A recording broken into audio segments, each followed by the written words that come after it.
गुरुवार व्रत कथा। गुरुवार का व्रत भगवान विष्णु और देवगुरु बृहस्पति को समर्पित है। इस दिन व्रत रखने और पूजा करने से कई फायदे मिलते हैं। गुरुवार का दिन बृहस्पति देव का दिन होता है।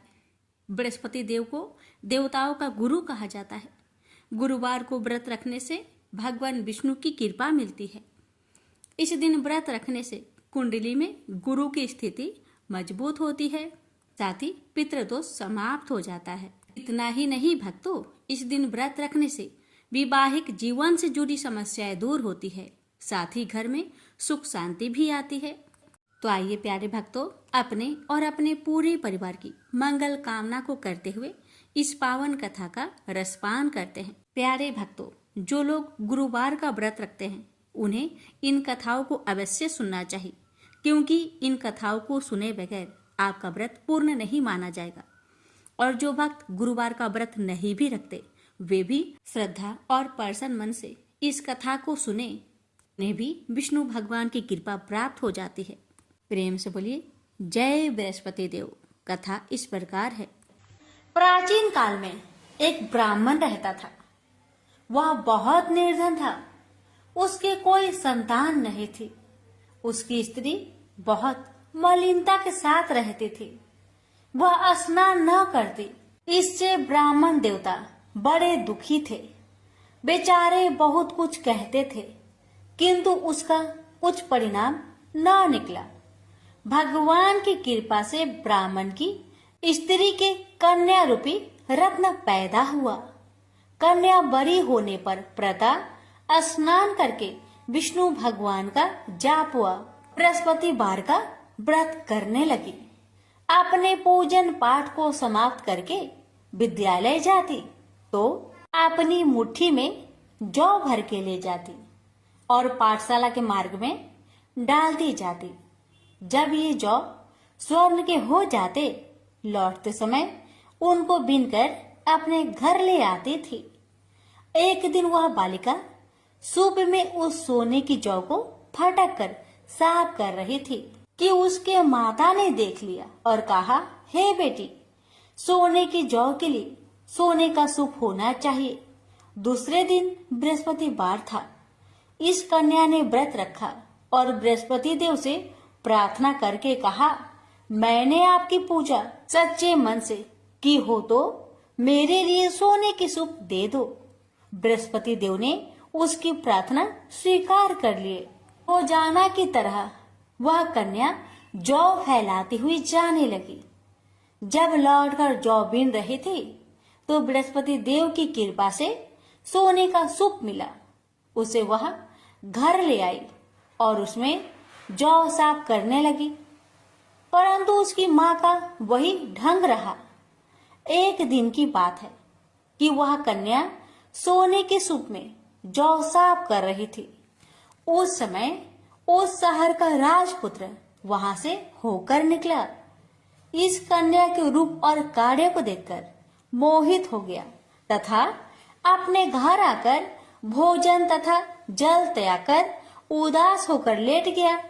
राजा को इस बात का पता लगा तो अपने प्रधानमंत्री के साथ उसके पास गए और बोले, हे बेटा, तुम्हें किस बात का कष्ट है?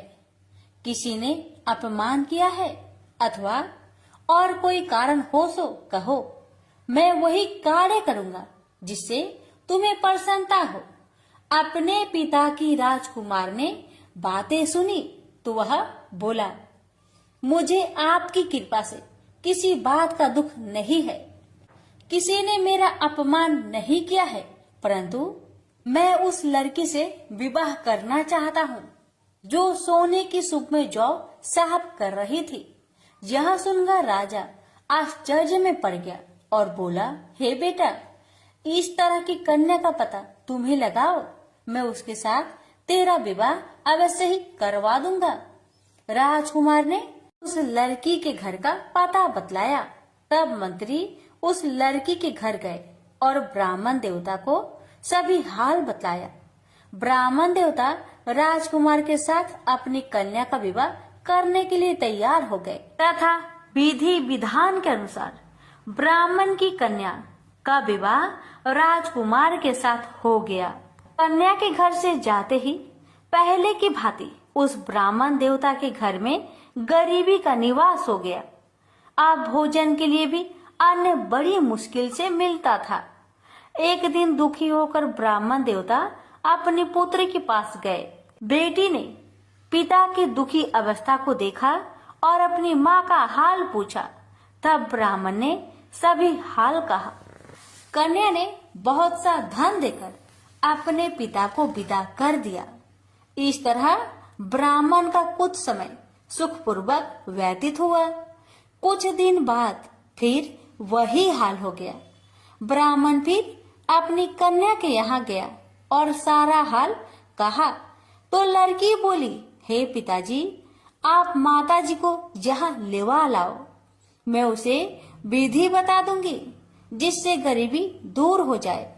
वह ब्राह्मण देवता अपनी स्त्री को साथ लेकर पहुँचे तो अपनी माँ को समझाने लगी, हे माँ, तुम प्रातःकाल प्रथम स्नान आदि करके विष्णु भगवान का पूजन करो तो सब दरिद्रता दूर हो जाएगी। परंतु उसकी माँ ने एक भी बात नहीं मानी और प्रातःकाल उठकर अपनी पुत्री की बच्चों की जूठन को खा लिया। इससे उसकी पुत्री को बहुत गुस्सा आया और एक रात को कोठरी से सभी सामान निकाल दिया और अपनी माँ को उसमें बंद कर दिया। प्रातःकाल उसे निकाला तथा स्नान आदि करा के पाठ करवाया तो उसकी माँ की बुद्धि ठीक हो गई और फिर प्रत्येक बृहस्पतिवार को व्रत रखने लगी। इस व्रत के प्रभाव से उसके माँ बाप बहुत ही धनवान और पुत्रवान हो गए और बृहस्पति जी के प्रभाव से इस लोक के सुख भोग कर स्वर्ग को प्राप्त हुए। भी मिलकर बोलिए, विष्णु भगवान की जय। प्राचीन काल की बात है। किसी राज्य में एक बड़ा प्रतापी और दानी राजा राज्य करता था। वह हर गुरुवार को व्रत रखकर दीन दुखियों की मदद करके पुण्य प्राप्त करता था। परंतु ये बात उसकी रानी को अच्छी नहीं लगती थी। वह न तो व्रत करती थी और न ही दान पुण्य में विश्वास रखती थी। इतना ही नहीं, वह राजा को भी ऐसा करने से मना करती थी। एक समय की बात है। राजा शिकार खेलने के लिए वन में गए। घर पर रानी और दासी थी। उसी समय गुरु बृहस्पति देव साधु का रूप धारण कर राजा के दरवाजे पर भिक्षा मांगने आए। साधु ने जब रानी से भिक्षा मांगी तो वह कहने लगी, हे साधु महाराज, मैं इस दान और पुण्य से तंग आ गई हूँ। आप कोई ऐसा उपाय बताए जिससे कि सारा धन नष्ट हो जाए और मैं आराम से रह सकूं। इतना सुनकर बृहस्पति देव ने कहा, हे देवी, तुम बड़ी विचित्र हो। संतान और धन से कोई दुखी होता है? अगर अधिक धन है तो उसे शुभ कार्यों में लगाओ, कुंवारी कन्याओं का विवाह कराओ, विद्यालय और बाग बगीचे का निर्माण कराओ, जिससे तुम्हारे दोनों लोग सुधरे। परंतु साधु की इन बातों से रानी को खुशी नहीं हुई। उसने कहा कि मुझे ऐसे धन की आवश्यकता नहीं है जिसे मैं दान दूं और जिसे संभालने में मेरा सारा समय नष्ट हो जाए। तब साधु ने कहा, अगर तुम्हारी ऐसी इच्छा है तो मैं जैसा तुम्हें बताता हूँ तुम वैसा ही करना। गुरुवार के दिन तुम घर को गोबर से लिपना, अपने बालों को पीली मिट्टी से धोना, राजा से हजामत बनाने को कहना, भोजन में मांस मदिरा का प्रयोग करना, कपड़े धोबी के यहाँ धुलने देना। इस प्रकार 7 बृहस्पतिवार करने से तुम्हारा समस्त धन नष्ट हो जाएगा। इतना कहकर साधु के रूप में बृहस्पति देव अंतर ध्यान हो गए। साधु के अनुसार कई बातों को पूरा करते हुए रानी को केवल 3 बृहस्पतिवार ही बीते थे कि उसकी समस्त धन संपत्ति नष्ट हो गई। भोजन के लिए राजा का परिवार तरसने लगा। तब एक दिन राजा ने रानी से बोला कि हे रानी, तुम यहीं रहो, मैं दूसरे देश को जाता हूँ, क्योंकि यहाँ पर सभी लोग मुझे जानते हैं, इसलिए मैं कोई छोटा कार्य नहीं कर सकता। ऐसा कहकर राजा दूसरे देश चला गया। वहाँ वह जंगल से लकड़ी काट कर लाता और शहर में बेचता। इस तरह वह अपना जीवन व्यतीत करने लगा। इधर राजा के परदेश जाते ही रानी और दासी दुखी रहने लगी। एक बार जब रानी और दासी को 7 दिन तक बिना भोजन के रहना पड़ा, तो रानी ने अपनी दासी से कहा, हे दासी, पासी के नगर में मेरी बहन रहती है, वह बड़ी धनवान है, तो उसके पास जा और कुछ ले आ, ताकि थोड़ी बहुत गुजर बसर हो जाए। दासी रानी की बहन के पास गई। उस दिन गुरुवार था और रानी की बहन उस समय बृहस्पतिवार व्रत की कथा सुन रही थी। दासी ने रानी की बहन को अपनी रानी का संदेश दिया, लेकिन रानी की बड़ी बहन ने कोई उत्तर नहीं दिया। जब दासी को रानी की बहन से कोई उत्तर नहीं मिला, तो वह बहुत दुखी हुई और उसे क्रोध भी आया। दासी ने वापस आकर रानी को सारी बात बता दी। ये सुनकर रानी ने अपने भाग्य को कोसा। उधर रानी की बहन ने सोचा कि मेरी बहन की दासी आई थी, परंतु मैं उससे नहीं बोली, इससे वह बहुत दुखी हुई होगी। कथा सुनकर और पूजा समाप्त करके वह अपनी बहन के घर आई और कहने लगी, हे बहन, मैं बृहस्पतिवार का व्रत कर रही थी, तुम्हारी दासी मेरे घर आई थी, परंतु जब तक कथा होती है तब तक ना तो उठते हैं और ना ही बोलते हैं, इसलिए मैं नहीं बोली। बताओ दासी, क्यों आई थी? रानी बोली, बहन, तुमसे क्या छिपाऊं, हमारे घर में खाने तक को अनाज नहीं था। ऐसा कहते कहते रानी की आंखें भर आई। उसने दासी समेत पिछले 7 दिनों से भूखे रहने तक की बात अपनी बहन को विस्तार पूर्वक सुना दी।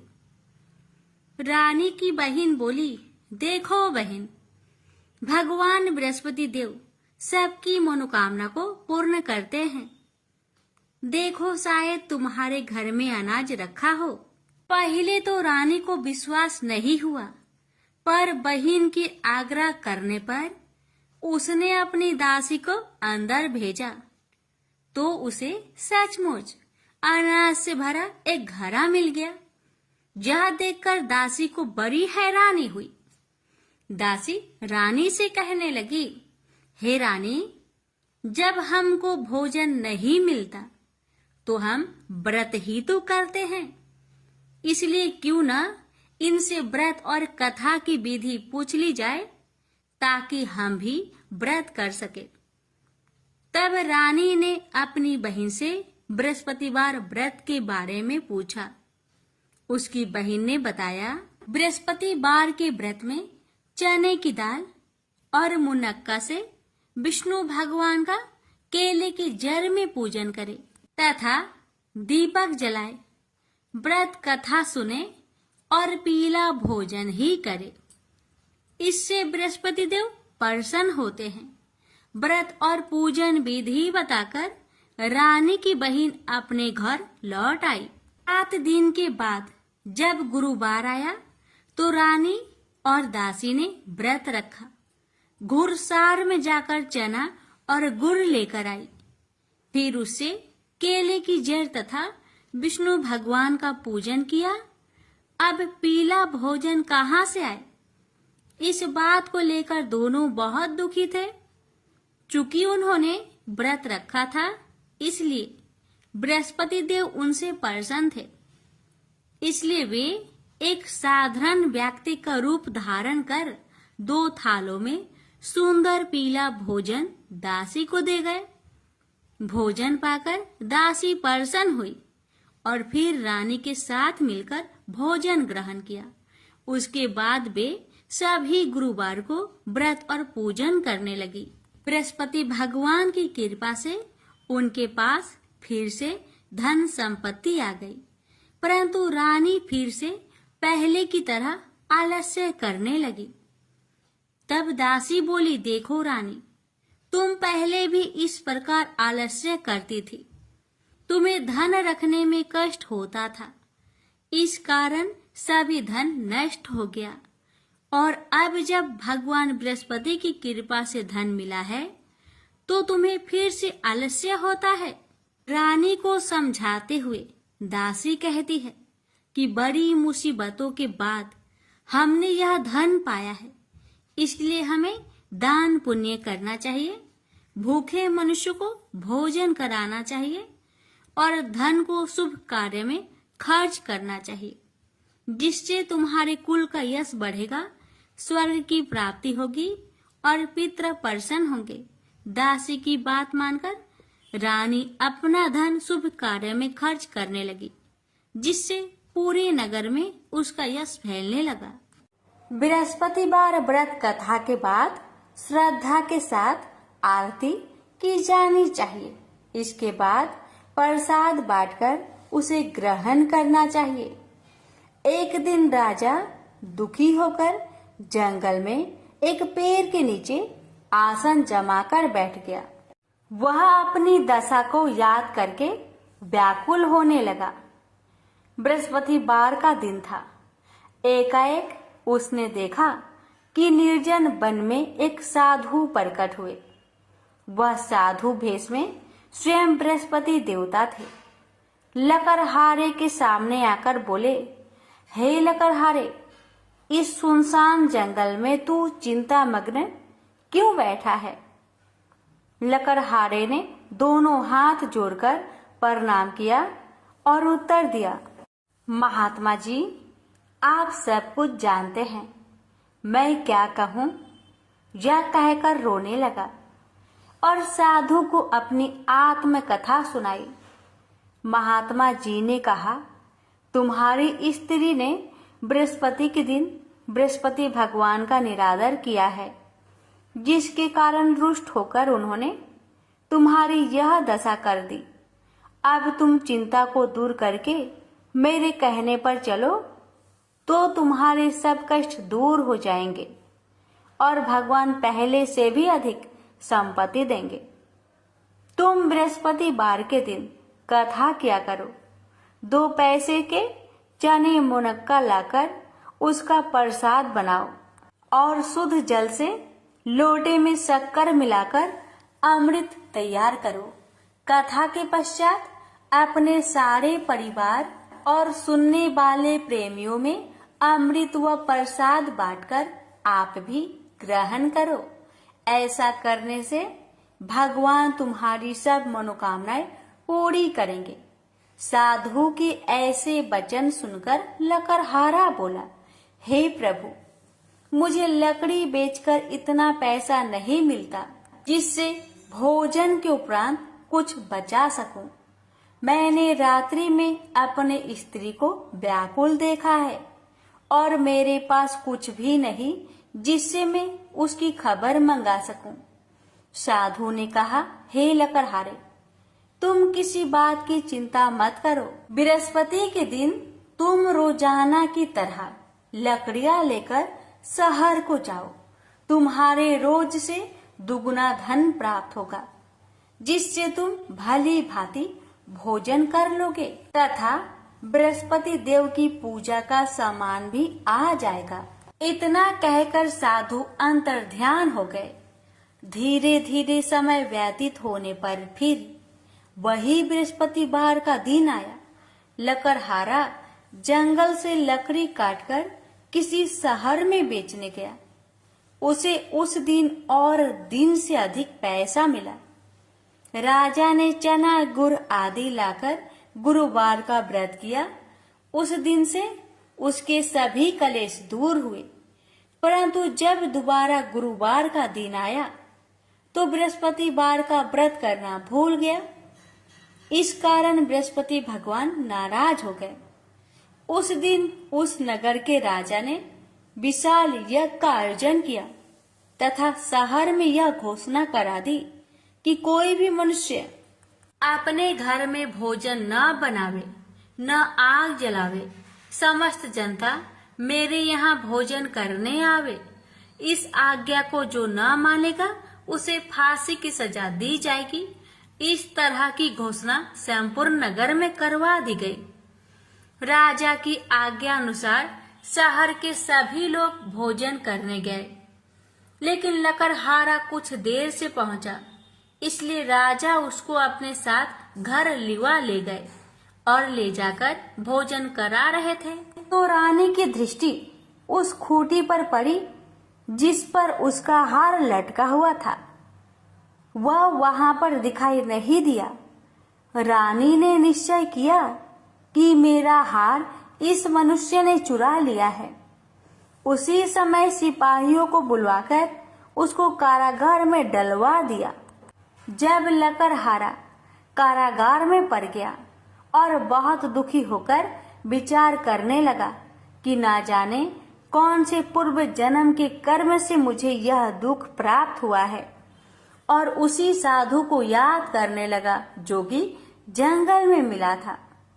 उसी समय तत्काल बृहस्पति देव साधु के रूप में प्रकट हुए और उसकी दशा को देखकर कहने लगे, अरे मूर्ख, तूने बृहस्पति देव की कथा नहीं करी, इस कारण तुझे दुख प्राप्त हुआ है। अब चिंता मत कर। बृहस्पतिवार के दिन कारागार के दरवाजे पर 4 पैसे पड़े मिलेंगे। उनसे तू बृहस्पति देव की पूजा करना, तेरे सभी कष्ट दूर हो जाएंगे। बृहस्पति के दिन उसे 4 पैसे मिले। लकड़हारे ने कथा कही। उसे रात्रि को बृहस्पति देव ने उस नगर के राजा को सपन में कहा, हे राजा, तुमने जिस आदमी को कारागार में बंद किया है वह निर्दोष है, वह राजा है, उसे छोड़ देना। रानी का हार उसी खूंटी पर लटका है। अगर तू ऐसा नहीं करेगा तो मैं तेरे राज्य को नष्ट कर दूंगा। इस तरह रात्रि के सपनों को देखकर राजा प्रातः काल उठा और खूंटी पर हार देखकर लकड़हारे को बुलाकर क्षमा मांगी तथा लकड़हारे को योग सुंदर वस्त्र आभूषण देकर विदा कर दिया। बृहस्पति देव की आज्ञा अनुसार लकड़हारा अपने नगर को चल दिया। राजा जब अपने नगर के निकट पहुंचा तो उसे बड़ा आश्चर्य हुआ। नगर में पहले से अधिक बाग, तालाब, कुएं तथा बहुत सी धर्मशाला, मंदिर आदि बन गई है। राजा ने पूछा, यह किसका बाग और धर्मशाला है? तब नगर के सब लोग कहने लगे, यह सब रानी और बांदी की है। तो राजा को आश्चर्य हुआ और गुस्सा भी आया। जब रानी ने यह खबर सुनी कि राजा आ रहे हैं तो उन्होंने बांदी से कहा कि हे दासी, देख, राजा हमको कितनी बुरी हालत में छोड़ गए थे। हमारी ऐसी हालत देखकर वह लौट न जाए, इसलिए तू दरवाजे पर खड़ी हो जा। आज्ञा अनुसार दासी दरवाजे पर खड़ी हो गई। राजा आए तो उन्हें अपने साथ लिवा लाई। तब राजा ने क्रोध करके अपनी रानी से पूछा कि यह धन तुम्हें कैसे प्राप्त हुआ? तब उन्होंने कहा, हमें यह सब धन बृहस्पति देव के इस व्रत के प्रभाव से प्राप्त हुआ है। राजा ने निश्चय किया कि 7 रोज बाद तो सभी बृहस्पति देव का पूजन करते हैं, परंतु मैं प्रतिदिन दिन में 3 बार कहानी तथा रोज व्रत किया करूंगा। अब हर समय राजा ने दुपट्टे में चने की दाल बांधी रहती तथा दिन में 3 बार कहानी कहता। एक रोज राजा ने विचार किया कि चलो अपनी बहन के यहाँ हो आवे। इस तरह निश्चय कर राजा घोड़े पर सवार हो अपनी बहन के यहाँ को चलने लगा। मार्ग में उसने देखा कि कुछ आदमी एक मुर्दे को लिए जा रहे हैं। उन्हें रोककर राजा कहने लगा, अरे भाइयों, मेरी बृहस्पति देव की कथा सुन लो। वे बोले, लो, हमारा तो आदमी मर गया है, इसको अपनी कथा की परी है। परंतु कुछ आदमी बोले, अच्छा कहो, हम तुम्हारी कथा भी सुनेंगे। राजा ने दाल निकाली और जब कथा आधी हुई थी कि मुर्दा हिलने लग गया, और जब कथा समाप्त हो गई तो राम राम करके मनुष्य उठकर खड़ा हो गया। आगे मार्ग में उसे एक किसान खेत में हल चलाता मिला। राजा ने उसे देख और उससे बोले, अरे भैया, तुम मेरी बृहस्पति बार की कथा सुन लो। किसान बोला, जब तक मैं तेरी कथा सुनूंगा तब तक 4 हरैया जोत लूंगा। जा अपनी कथा किसी और को सुनाना। इस तरह राजा आगे चलने लगा। राजा के हंसते ही बैल पछाड़ खाकर गिर गए तथा किसान के पेट में बड़ी जोर का दर्द होने लगा। उस समय उसकी माँ रोटी लेकर आई। उसने जब यह देखा तो अपने पुत्र से सब हाल पूछा और बेटे ने भी सभी हाल कह दिया।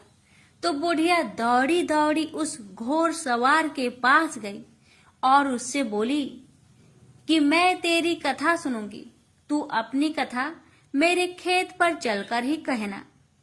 राजा ने बुढ़िया के खेत पर जाकर कथा कही। इसके सुनते ही वह बैल उठ खड़ा हुई तथा किसान के पेट का दर्द भी बंद हो गया।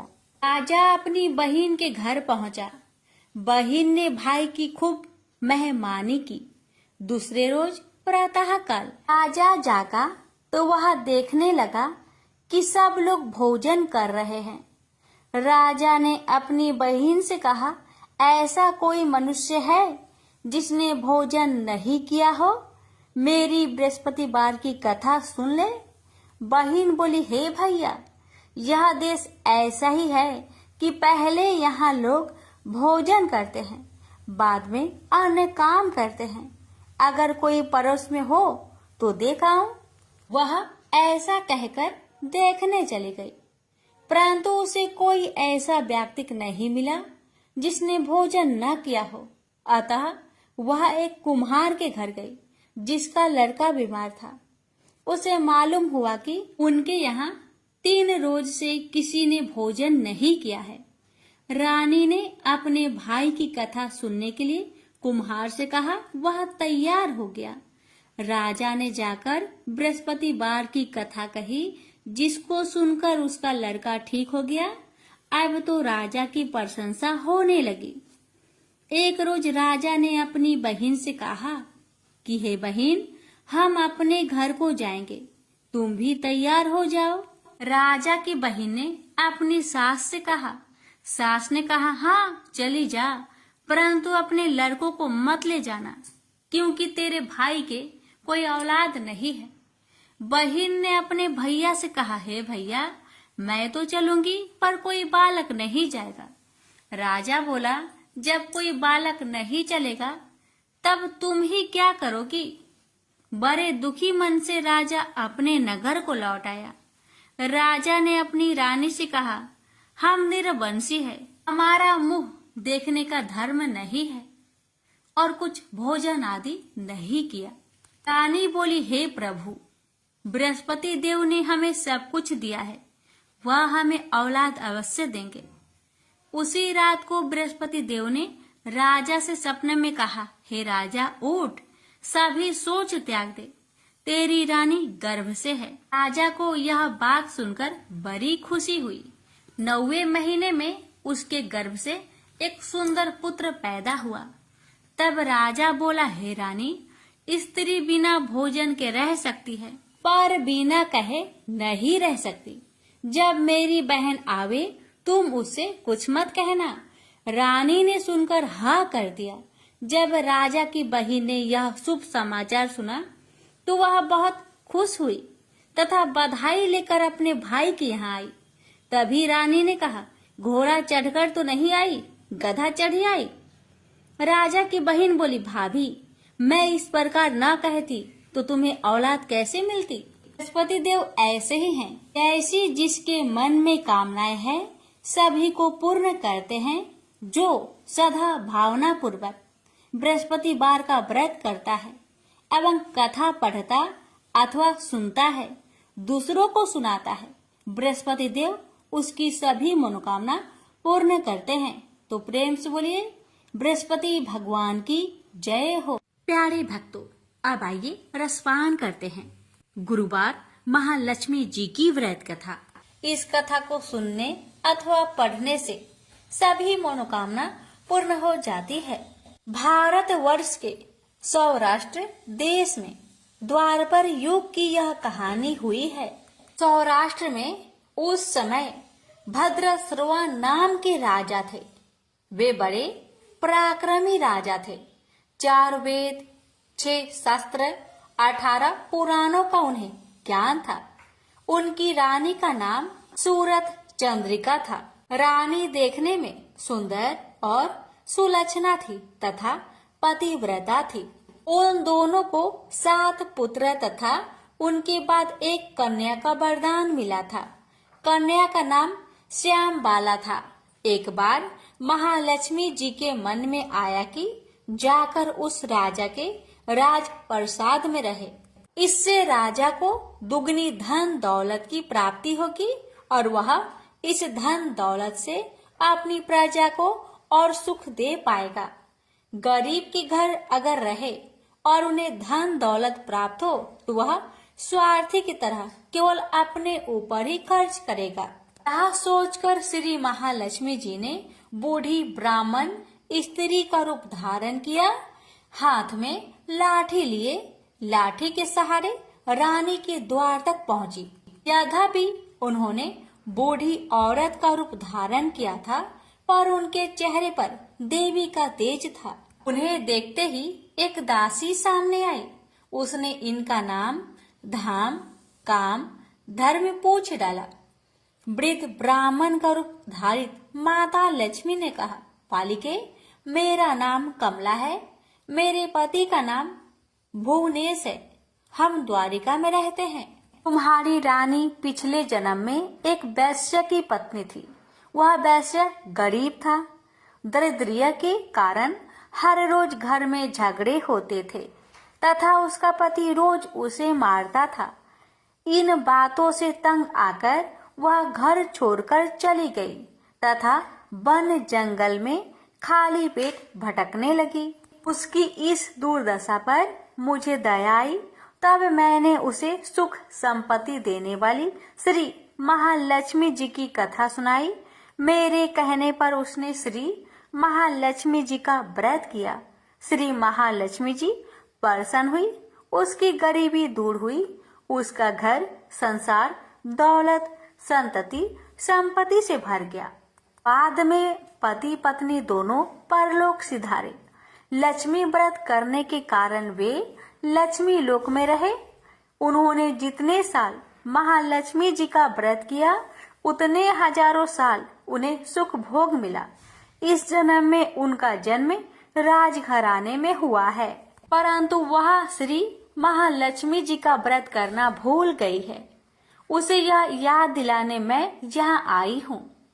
बुढ़िया की बातें सुनकर दासी ने उन्हें प्रणाम किया तथा श्री महालक्ष्मी जी का व्रत किस तरह किया जाए इस बारे में पूछा। बुढ़िया रूप धारण किए हुए श्री महालक्ष्मी माता ने दासी को पूजा की विधि तथा महिमा बताई। इसके बाद वह दासी माता को प्रणाम कर रानी को बताने अंदर चली गई। राज वैभव में रहते हुए रानी को अपने ऐश्वर्य का बहुत घमंड हुआ था। संपत्ति तथा अधिकार के वजह से वह उन्मत्त हो गई थी।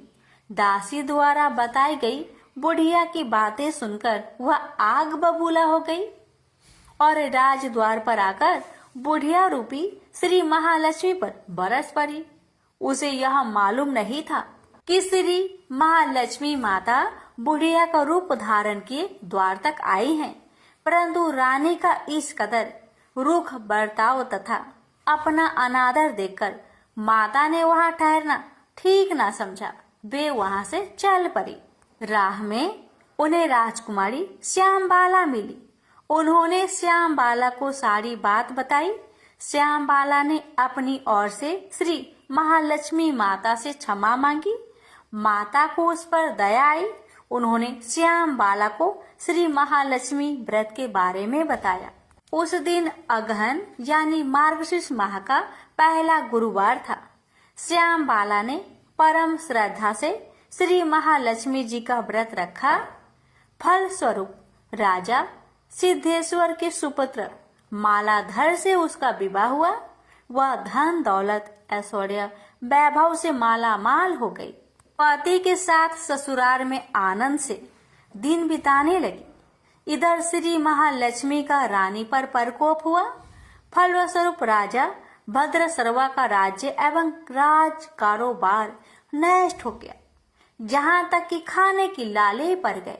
ऐसी हालात में एक दिन रानी ने राजा से निवेदन किया, हमारा दामाद इतना बड़ा राजा है, धनवान है, ऐश्वर्यशाली है, क्यों ना उसके पास जाए, अपना हाल उसे बताए, वह जरूर हमारी मदद करेगा। इस बात पर राजा भद्रसर्वा दामाद के पास रवाना हुए। राज्य में पहुंचकर एक तालाब के किनारे थोड़ी देर विश्राम लेने के लिए ठहरे। तालाब से पानी पीने आते जाते दासियों ने उन्हें देखा। उन्होंने विनम्रता से उनकी पूछताछ की। जब उन्हें यह मालूम हुआ कि वे रानी श्यामबाला के पिता है, तो दौड़ते हुए जाकर उन्होंने रानी को सारी बात बताई। रानी ने दासी के हाथ राज परिधान भेजकर बड़े ठाट से उनका स्वागत किया तथा आदर सत्कार किया, खान पान करवाया। जब वे लौटने लगे तो सोने की मोहरों से भरा घड़ा दिया। राजा भद्रसर्वा जब वापस लौटे तो उन्हें देखकर रानी सूरत चंद्रिका खुश हुई। उन्होंने सोने की मोहर से भरे घड़े का मुख खोला, पर हाय भगवान, घड़े में धन के बदले कोयले मिले। ये सब श्री महालक्ष्मी जी के प्रकोप से हुआ। इस प्रकार दुर्दशा में और कई दिन बीत गए। इस बार रानी स्वयं अपनी कन्या के पास गई। वह दिन अगहन माह का अंतिम गुरुवार था। श्यामबाला ने श्री महालक्ष्मी का व्रत किया, पूजा की, अपनी माता से भी व्रत करवाया। इसके बाद रानी अपने घर आई। श्री महालक्ष्मी का व्रत रखने पर उसे फिर से अपना राजपाट, धन दौलत, ऐश्वर्य प्राप्त हुआ। वह फिर से सुख शांति आनंदमय जीवन बिताने लगी। कुछ दिनों बाद राजकन्या श्यामबाला अपने पिता के घर आई। उसे अपने घर देखकर सूरत चंद्रिका को पुरानी बातें याद आई। यही कि श्यामबाला ने अपने पिता को घड़ा भर कोयला दिया था और उसने तो कुछ भी नहीं दिया था। इसी कारण श्यामबाला को पिता के घर आने पर उसका कोई आदर आतिथ्य नहीं हुआ, बल्कि अनादर हुआ। पर उसने इस बात का बुरा नहीं माना। अपने घर लौटते समय उसने पिता के घर से थोड़ा नमक ले लिया। अपने घर लौटने पर उसके पति ने पूछा, अपने मायके से क्या लाई हो? इस पर उसने जवाब दिया, वहाँ का सार लाई हूँ। पति ने पूछा, इसका मतलब क्या हुआ? श्यामबाला ने कहा, थोड़ी धीरज रखे, सब मालूम हो जाएगा। उस दिन श्यामबाला ने सारा भोजन नमक बिना डाले ही बनाया और परोसा।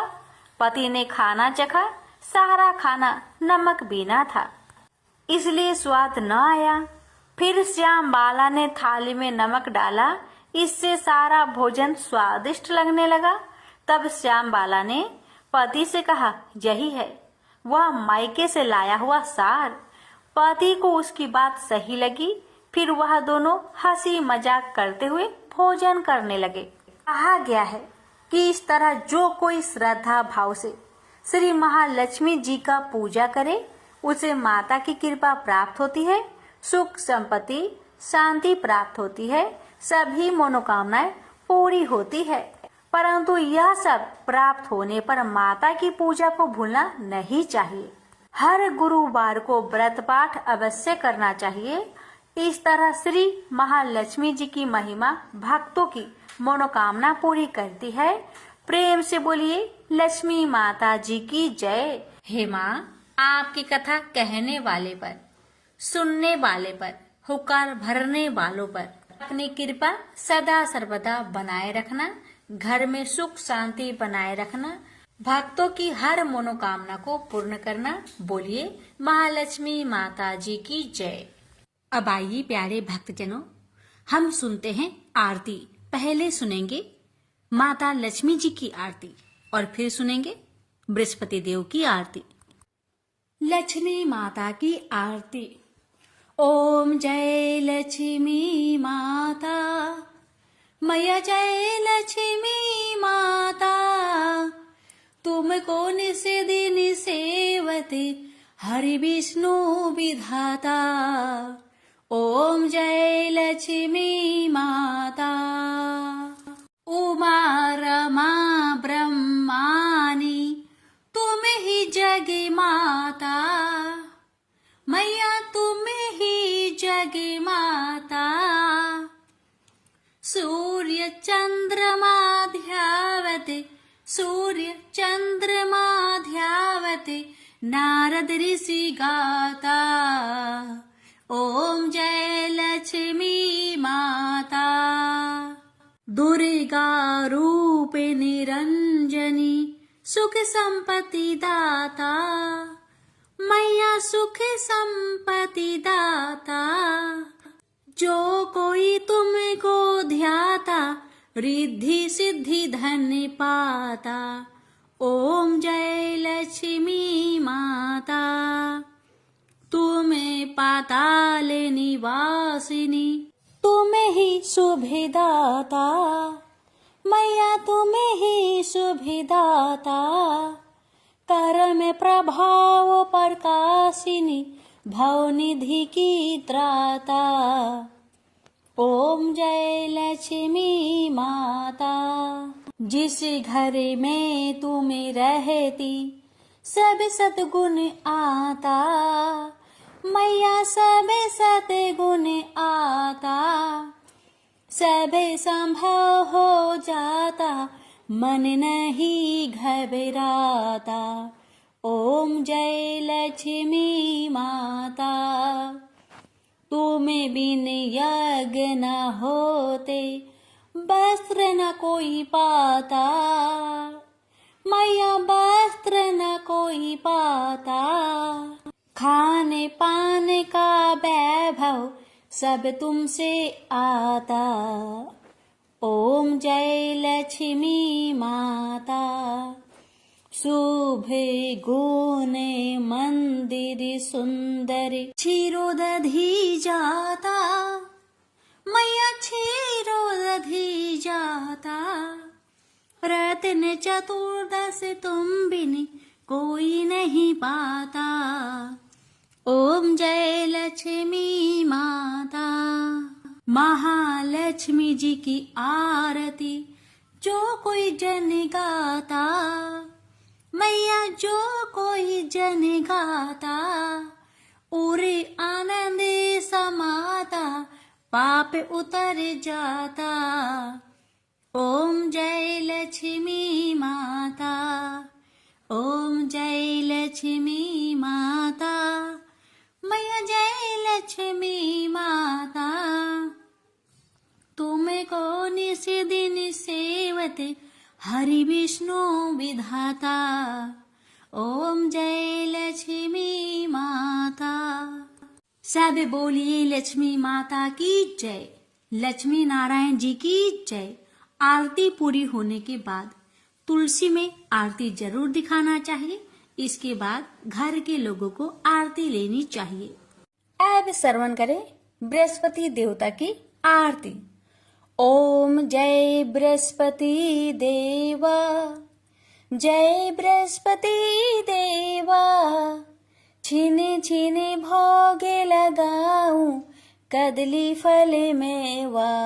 ओम जय बृहस्पति देवा, तुम पूर्ण परमात्मा, तुम अंतर्यामी। जगत पिता जगदीश्वर, तुम सबके स्वामी। ओम जय बृहस्पति देवा, चरणामृत निज निर्मल, सब पातक हरता। सकल मनोरथ दायक, कृपा करो भरता। ओम जय बृहस्पति देवा, तन मन धन अर्पण कर, जो जन शरण परे। प्रभु पर कट तब होकर, आकर द्वार खरे। ओम जय बृहस्पति देवा, दीन दयाल दयानिधि, भक्तन हितकारी।